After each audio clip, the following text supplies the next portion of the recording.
the most difficult and shocking case that this county in St. Johns County has dealt with.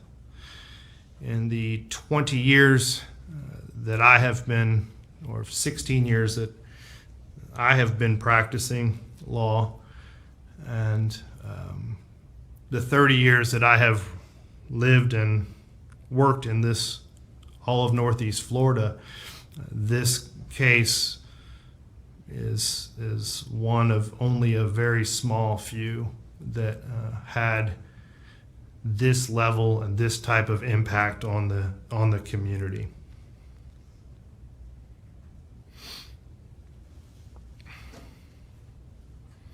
This court gives this factor great weight. As to the last two remaining factors, the effect, if any, of immaturity, impetuosity, or failure to appreciate the risks and consequences of the defendant's participation in the offense, and the effect of the crime,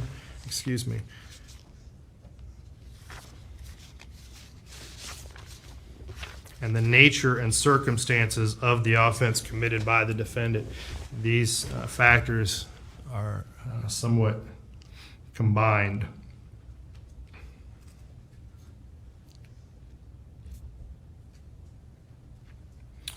"114 stab wounds, 49 defensive wounds, 35 wounds to the head and neck, 29 to the back and shoulder, and 6 fatal wounds."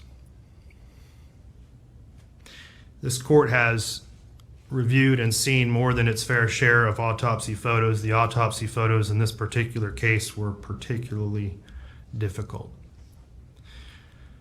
The 49 defensive wounds indicate that TRISTYN Bailey was conscious, that she was aware, and that she was doing everything she could to fend off this attack.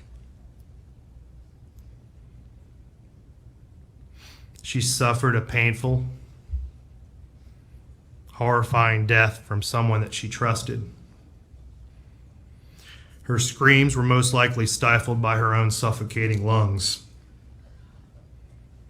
He lured her into a secluded place in the woods near his home, a person that she trusted, and he led her there under false pretenses. There was a heightened level of premeditation in this case. Based on the prior statements that he made to his girlfriend and his friend, he indicated that he was going to kill someone. At which point he determined that it was going to be TRISTYN Bailey, I don't know. But there was going to be a victim. He indicated that how he was going to do it, that he would take them into a wooded place, that he would stab them, he would kill them and then run away so that he could keep on killing. He told his best friend that he wanted to kill someone to see what it felt like, and he wanted to watch them bleed out. This particular crime was committed with the weapon of choice as a knife, which he nicknamed Poker. That required a up-close, personal,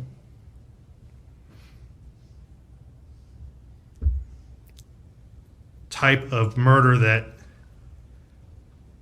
is rare. It's unique. The court accepts that in 2019, of all juvenile arrests, only 7% were violent and only 1% of those were homicides.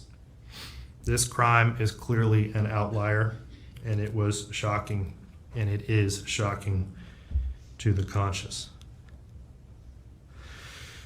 This court finds that the defendant's participation in this offense was not the result of immaturity or impetuosity.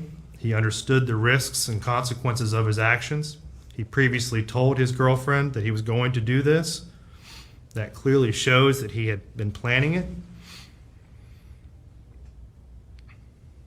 He attempted to cover it up by disposing of the murder weapon and throwing it into a lake. He then attempted to conceal evidence by hiding his shoes and shirt and jeans, taking a shower, stealthily entering his home, and then the actions immediately after, with the Snapchat videos in the back of the police car and the story that he made up about pushing her and her hitting her head, which was clearly refuted by the video evidence in this case. All of that shows, and this court finds, that this was not an immature or an impetuous type of crime. It makes it unique. It makes it extraordinary.